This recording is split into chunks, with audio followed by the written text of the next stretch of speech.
1 week ng 10,250 lang. Operations manager, ginagawa ko tong business part-time. Yung part-time kong kinita, 22,300. Jay Malinaw, 23 years old, and I'm a former admin staff, and kumita tayo 1 week income na 6,480 po.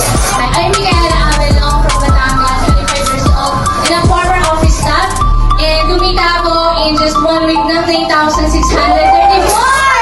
I'm Kristen Joyce Disco, registered medical technologist by profession, and in one of the prestigious hospital here in the Philippines. So I did this business ng part-time at first, pero nung nakikita ko, sabi ko, grabe, dami naman ng 5 to 6 and even 7 digits income in our business. No? And praise God, no? Ngayon po, ginagawa na po natin yung negosyo ng full-time na.